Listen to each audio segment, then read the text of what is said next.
we've got these distractions. We've got the Russia Ukraine. We've got this. We've got that. Don't look over here. Why do I feel like I'm about to be offended? Oh shit. Here we go again. I believe he called it a Black Swan event. Oh. Oh. Yes. We spoke about this earlier, and then we forgot about it. There has been a few little murmurings about a Black Swan event. For those of you who don't know, Jay. Yeah, I had to explain what a Black Swan event was. You had to explain it to me. Yeah, and I mean the simplest terminology would be World War III happening. Yeah. The banks collapsing and going under. Anything that's like massive news that causes basically the world to stop, like financial world, economy, anything that's just like disastrous. So we're talking like the movie from Netflix that we recently mentioned a couple of episodes ago. I mean, it could be a solar flare that takes like an EMP kind of thing, a comet hitting Earth randomly, just a Black Swan event. It's like a once in a lifetime, once in a millennia type crash in humanity. All right, and I know they say COVID was a Black Swan event. It would be rare to expect multiple of those. Yep. Yeah. Also, it had the financial crash in 2008. That was a Black Swan event. So they're just a couple of like little Black Swan events that we're talking about. But this next one apparently is the mother of all mothers of a Black Swan event, and that could be linked in with why all those we've talked in the past about the billionaires and the trillionaires and the multimillionaires that have been getting out stocks and money and having dry powder, which is money on the side, getting ready to buy things up cheap when shit hits the fan. Well, yeah. I mean, we saw a lot of billionaires are building bunkers. Mm-hmm. Like a record number of people have been kind of recorded as building ginormous bunkers. I know Mark Zuckerberg has a humongous one, which he's been building as well. These people are clearly, I mean, you don't build a bunker, spend millions and millions and millions of dollars on a massive bunker for nothing, right? Like you have to do it for a reason.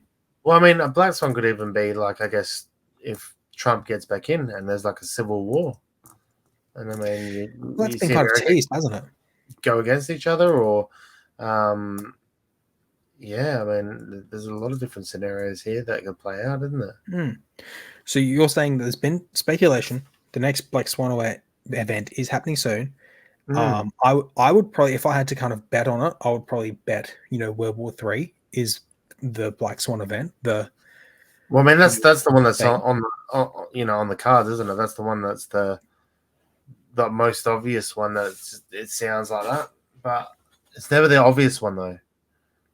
Like I wouldn't expect something random to just pop up in a month's time and be like, boom, this is what's happening right now, guys. Everyone drop your focus on this World War III, NATO, Russia, America stuff and focus on this random thing. That's what I'm kind of thinking. This just seems right in our face. I think that's the way it would be, though. I think it'd be like, we've got these distractions. We've got the Russia Ukraine. We've got this. We've got that. Don't look over here because this is collapsing. Then this is going to break. So look, this is fine. Don't. This is fine. We've got this. But look at all the shit over here. Look at the destruction here. Don't look at the stock market. Look at the. And then it's like World War. Eventually it breaks, and it's like, oh shit, it's broken. And then everyone's like, how did it break? And then you're like, oh, then you go back and you're like, yeah, no, it was bursting at the seams. Everyone was talking about it, but we just kind of like we're patching it up, and we didn't really. And then eventually it just went pop. Well, that's brilliant. So this potentially is a prediction video, potentially just two guys talking about crap. I think it's the So bank. we might come back to this video and share it in 8 months' time, saying, "See, we were right," or we might just never mention it again. We'll have to see.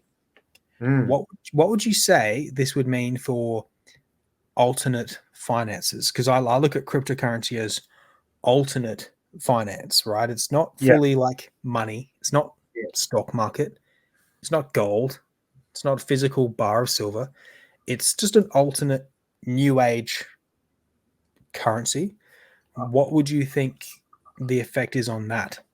I This would is not just say, financial advice, by the way, for anyone no, watching. I would just say that it would literally be that, like, probably like majority of the currencies around the world would just absolutely collapse under themselves. Mhm. America may hold on to its feather strings for maybe a little bit longer, but I mean, the rest of it would be just basically assets. So, like, like your gold, your silver, your grains, your rices, basically anything of value in that kind of regards, like commodities and stuff like that. Those are the things that would probably just absolutely just soar and shoot up. And then I guess people under fear would then try and put whatever they had into those things to try and survive. Okay, so you're thinking more commodities. This is where if we were one of those massive sponsored channels, we would say something along the lines of, like, and this is the time to protect your gold and silver investments right now by clicking the link down below. Save 10% and get an extra bar of silver with every $4,000 spent. That was great. That's right. If anyone wants to hire us for such applications, we can do that. I'll sell baby formula. I don't care. Just Peter Chef. I think that's who you need to reach out to. He's a big gold person. There we go. But he's cooking. Obviously, if he's in gold, he's cooking. So we're pretty sure cryptocurrency in this Black Swan, potentially nothing event would probably have some negative consequences. I think there would be some fear for sure, but then I think there might be then a good thing as well. So, well, for anyone who's actually holding heaps, that might be an opportunity to stock up for when things come back up. But who really knows?